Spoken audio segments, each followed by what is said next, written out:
Alright, what's going on, guys? In this video I'll be going over the Fibonacci retracement tool, what it is, when do we use it, what zones does it best react off, why does it react off those zones, and how do I personally use it. Just want to say I probably started using the Fib tool about 3 months ago in live trades, and it's like increased my win rate substantially from, I would say, around 55 to 60% to around 70 to 75%. It just helps me get those sniper entries, right, that you see me post about as well. So what actually is it? It's a technical analysis indicator, and it's to identify support and resistance zones in trending markets. And where you can find it is just on the left here, on the Fibonacci logo, I guess. You'll find the Fib retracement tool. So what do we know about gold? We know that gold is a very trend heavy based pair, right? We have the impulse move down, the correction up, the continuation back down, impulse move, you know what I'm saying? We know that, all right? So what the Fib tool does is it tells us if we are in a downtrend or an uptrend, and if we are still respecting those trends. So as you can see, this downtrend here and this uptrend here, what we want to see is price to not take out the new higher low, okay? So it just signifies that we're respecting these trends. So once we break structure to the downside and we pull back up, what you do is you find the nearest highest low and the newest lower low. And what you do is you place the Fibonacci tool on the top and on the bottom of that, right? And as you can see, price before making a new lower low retraces back up and it will feel equilibrium. Okay, it's the same thing with an uptrend. So we make a new higher high, higher low, we break structure, we make a new higher high. What we do is we get the Fib tool, put it on the bottom of the higher low and the top of the new higher high, and then as you can see we come back down and we feel equilibrium and we continue to push up. Now, the Fibonacci tool also works extremely well with RSI, and I'll show you that in a second. But what I have found for me personally is the best zones to go off is the 0.786, the 0.68, and sometimes the 0.5 range as well. So gold reacts by far the best off of these three zones, especially the 0.68 and the 0.786. So why does it actually react really well off of these? So as you can see here, there's a 0.5, there's a 0.786 here, a 0.786 there. So you might be wondering, why is it only these zones that I personally focus on? So when all the multiple large market makers are using the same technical parameters, right? So if they all want price to go in the same direction, they will place pending orders on exactly these levels, 0.786, 0.618.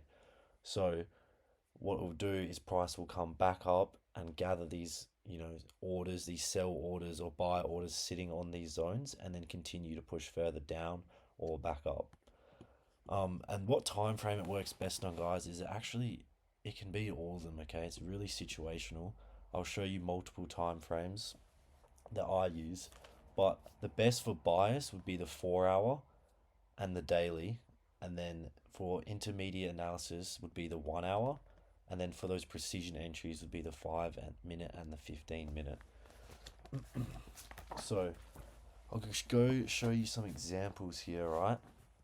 So if we go on to the 15 minute as we are here, what do we do? Came down, had a lower time frame break of structure here, pulled back, came back down. So what's this? The new higher low, as it is the last bullish candle closure, and then the new lower low here, right? So what do? I get the Fib tool, you draw it from the top to the bottom. What do? We come back up, we feel the 0.5 range, we have the no close plus sweep here, enter off the 5 minute rejection candle, and boom, that's already a 1 to 7 right there. And then as you can see here, for a long, we have a new lower high and a new higher high, right?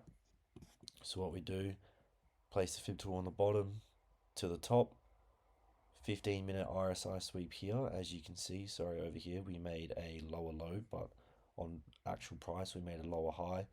Tapped into the 0.618 range here, closed above, that's a 1 to 4 right there. So that would probably be the lowest RR I personally target. And then if you go down onto here as well, the 15-minute, you can see here, price made a new higher high on RSI, but on the chart, we actually made a new higher low. And as you can see, we come into this 0.786 range, we close below and we respect it. What do we target? We target that previous side of the range, that previous low, and that's what, a 1 to 7 right there.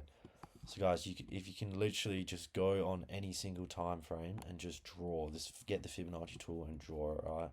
Again, 15-minute RSI, latest bullish candle closure at the bottom, equilibrium respected, 1 to 6 right there. We have one over here with a no close plus sweep. We came back up, had another no close plus sweep, and touched the 0.618 zone. Target that low, it's a 1 to 7. As you can see, guys, as I'll keep going along with these, I want you to take note that majority of the time there will be internal protected highs or internal protected lows sitting on this range.